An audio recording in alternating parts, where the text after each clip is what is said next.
Real quick, I'm gonna leave this up here real quick. I want to start with a story. When I was a little kid, it was probably early 80s maybe. Like all 80s kids, we used to get up Saturday morning and watch Saturday morning cartoons, Bugs Bunny, the whole thing. But I also used to watch something called Kung Fu Theater. And Kung Fu Theater, every Saturday they would have a cool movie. My favorite was the 7 Deadly Venoms, but that made me want to become a ninja. And so then I went and got Ninja, I think it was called Black Belt Magazine or something, but you could, in the back, you could buy the ninja shoes and the claws. And so I was going to get all the ropes and everything, and I was going to climb our building and all that kind of stuff. So I've always wanted to be a ninja.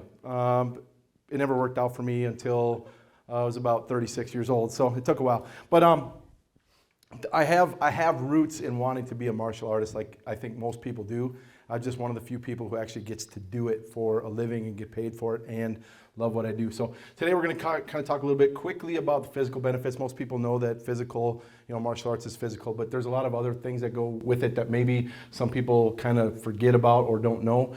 Mental benefits, and then like Les had talked about, life skills. So first thing, physical benefits, strength. It's a full body workout. I mean, Les will attest that he's, at the end of class, he's dead tired, sweating, the whole thing, but he comes back for more because he enjoys it and he gets some benefits from it. Core strength, we do a lot of push-ups, sit-ups, planks, that whole thing. The core is where everything comes from in martial arts because we use our hips and whatnot for power, for kicking, for striking, for blocking. So that's a huge thing.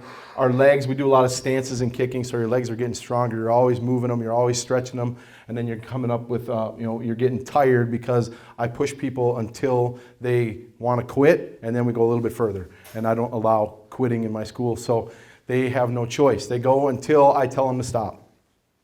And they know that. They don't always like it, but they know it. Next up, healthy weight.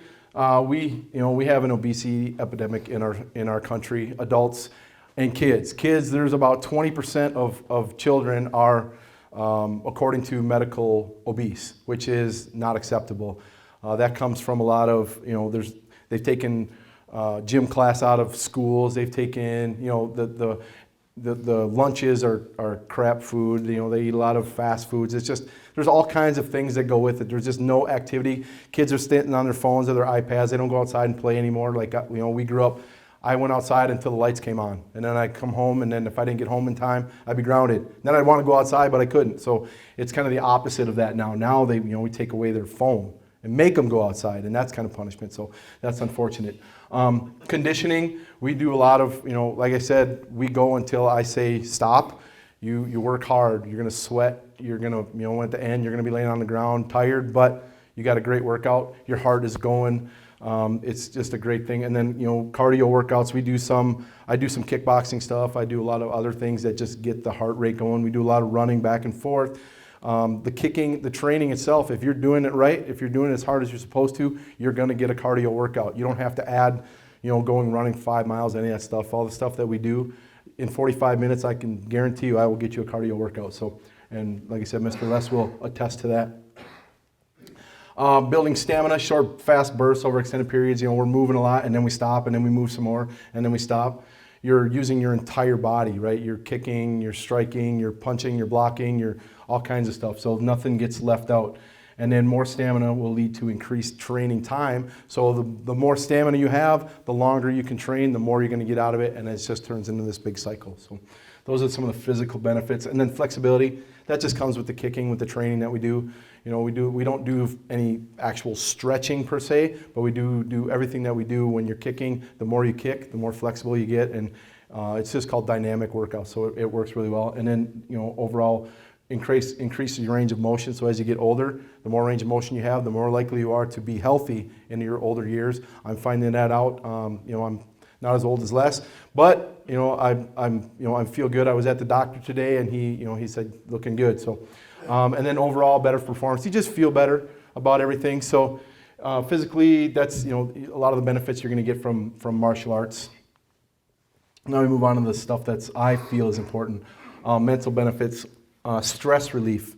When I get mad, I go punch a bag. I go kick a bag. I don't have road rage. I don't get angry at people because I have a place to go and train and get all that crap out of me. It's also, I look at when I'm doing my forms as meditation. It really relaxes me. It gets me focused on one specific thing, and I'm not worried about anything that's going on around me, right? I get in that school, I bow at the door, I get on the mats, and my mindset just goes. So it's amazing what you can do with moving meditation. It's awesome.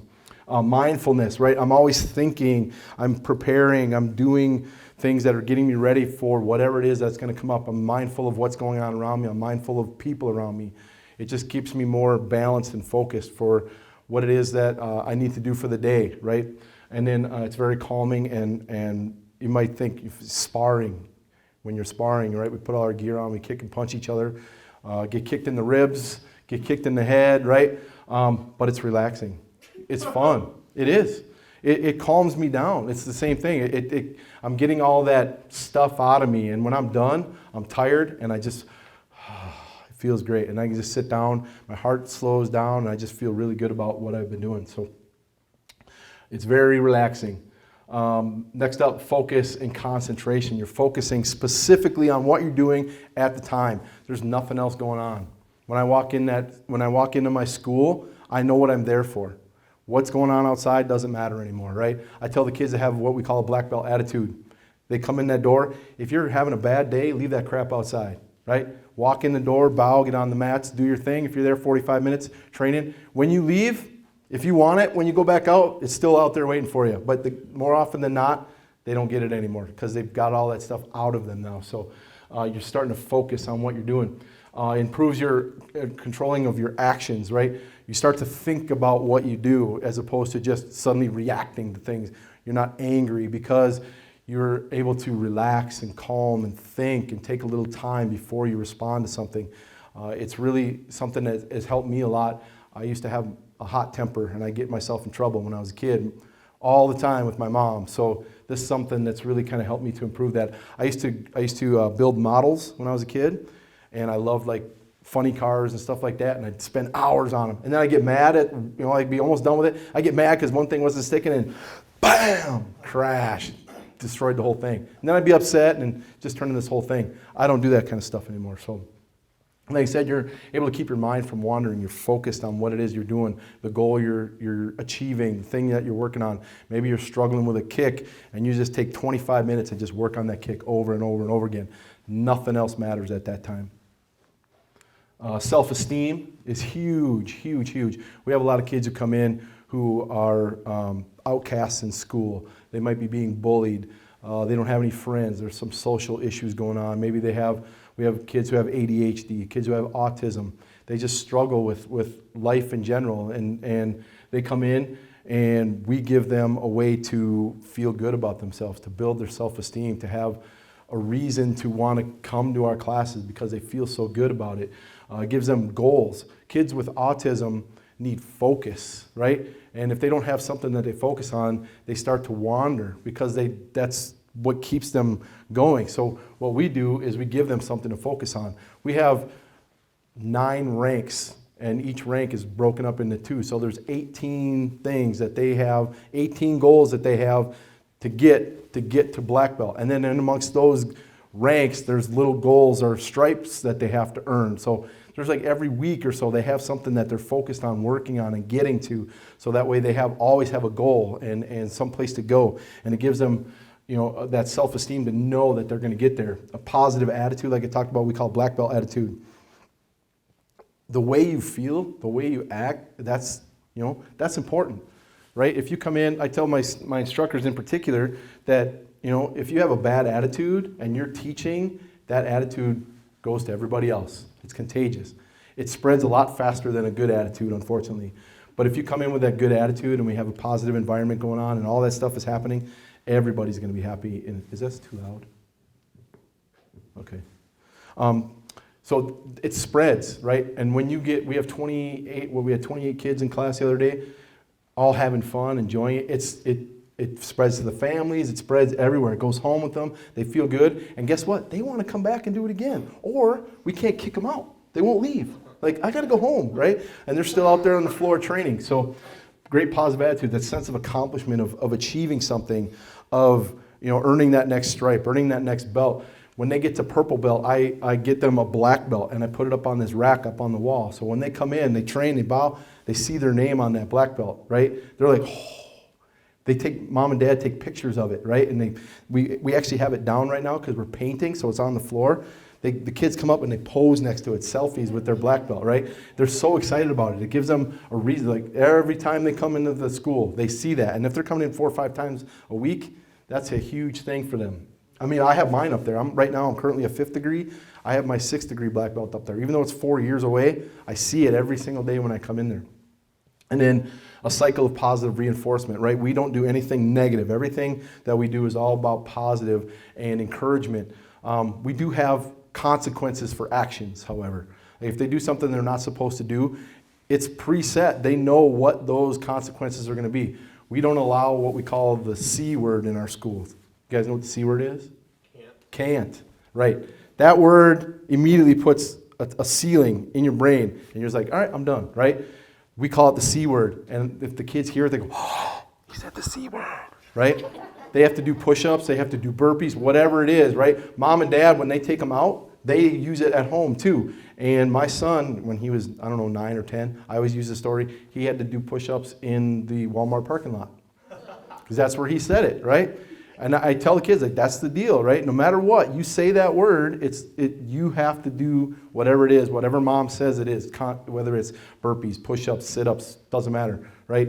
That's part of the consequences of action. So they understand going into it, if they say the C word, then they're going to get whatever it is, right? We don't allow, we talk about respect in our school, so we call each other sir and ma'am, and we say yes sir, yes ma'am.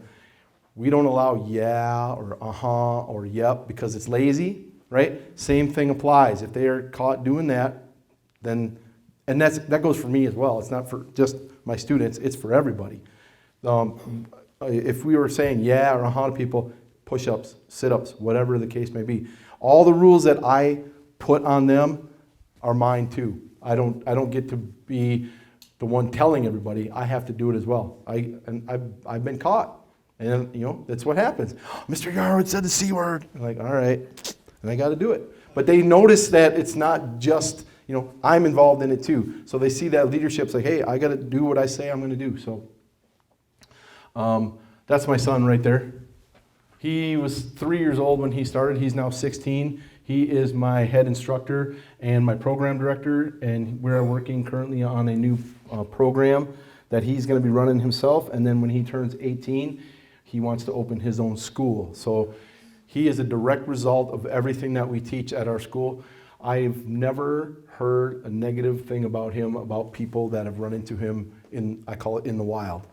He opens doors for people. He's respectful. Everybody's sir and ma'am, everything. And that's just the way he is. I don't tell him he has to be that way. It's just what he's come up with. So mental benefits, combats anger, like we talked about, release frustration. You come in and punch a bag, kick a bag, spar with a buddy, right? Take it out on each other, have some fun.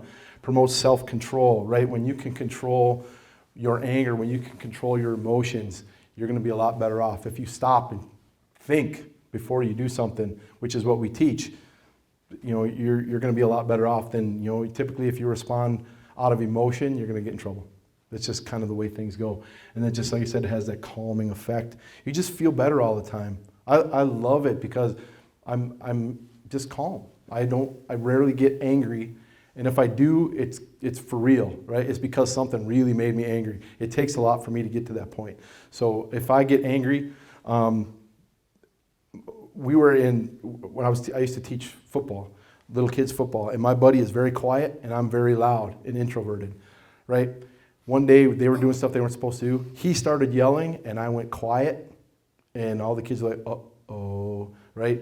I just got to that point where you just feel that intensity, right? So if I get angry, it's real. It's not, something that just manifests out of nothing. This is Liam. He is one of our autistic students. This kid is nonstop with Taekwondo. His mom has to stop him from doing Taekwondo. She just showed me his class pictures. They just did class pictures, and she sent him in a nice, nice shirt and everything. When she got the pictures back, he had his Yarwood's martial arts hoodie on. She's like, it's a red hoodie with the logo and the whole thing. She's like, oh. But she knows what it means to him to come there and train. So she was fine with it. She loved it. She's shown everybody. But discipline, right? Self-discipline is probably the most important thing that we teach. Having self-control, having, being able to do the things you're supposed to do every single day, whether you like them or not. We tell the kids the first thing they're supposed to, does anybody here know what the first thing is you're supposed to do when you wake up in the morning? Make your bed. Make your bed. Probably better. You get up, you make your bed, right? You've accomplished something right off the bat, right? And even if you get to the end, okay, if you get to the end of the day, at least you made your bed. Confidence. We have a lot of bullying issues, unfortunately. So we have to deal with that. That is Tyler, one of our other autistic kids. He's the same way as Liam. You can't keep him out of the dojo. He's awesome. There's my son, his first day of Taekwondo, right there, 3 years old. We talk about respect and how we call each other as yes sir, yes ma'am. We bow in and out of the door. We shake hands with each other. We look them in the eyes, and the way we talk to each other, it's all about respect. I demand it. I don't allow it not to happen. That goes for mom and dad. That goes for everybody. If I see it, I address it immediately. If there's any type of disrespect, it's not allowed in our school. And then belief, we say, yes, I can. And there's Coach Les right there. If you believe it, you can achieve it. I give them that belief that whatever I think they can do, they can do. I set the bar way up here. Parents might only go to here because, no, you put it way up here. The higher that bar is, the higher they're going to go. Even if they don't get there, they only get to here. If the bar was only there, that's all the further they were going to go. So I set it way high because I believe every single one of those kids can do, and adults as well, can do what I think they can do. And they end up doing it. They get that desire to work hard. So it comes with all the training that we do, the way we operate, the way we speak, the way we talk to each other, the way we carry ourselves. All right, I can't do martial arts because this is Taylor. She is at least 50% of the time in a wheelchair. That is at World Championships. She is a 9-time world champion in the disabled ring. She is a first-degree black belt. She started with me day one about 6 years ago. First thing she did to me was give me a hug, and I knew I was going to love her. This kid, same thing. Right now she's struggling with some stuff, but you can't keep her out of the dojo. She is the hardest worker that I know in the place because she doesn't have a choice, right? So if you say I can't do it because my foot hurts, I got to, BS. I don't believe it. We also have somebody else she's got the whole left side of her body is deformed. She can't do a lot of stuff. She comes and does stuff. We have another one. She's got some venous issues, so she has issues with her leg, has a lot of pain. Can't keep her out of the mats. That's just the way it is. That's how we do things. Next up, like we talked about Tyler and Liam, both of them are on the autism spectrum. We have 3 other people who are. We have kids with ADHD. We have kids with who've had brain tumors who struggle with things. There's no excuse. You can't come up with one that I can't fix for you. And then finally, I'm too old. I started when I was 36. Obviously, Mr. Les is starting now. I have another guy, Mr. Peterson, who started when he was 68, who is now currently a 6th-degree black belt master and can do the splits. And he's 78 years old, can do the splits and kick me in the head. He lost 25 pounds. He used to be an over-the-road truck driver. Now he's a master in Taekwondo. So you can come up with an excuse, and I will guarantee you it ain't going to fly with me. So you may find a reason, but I doubt it. So there you go.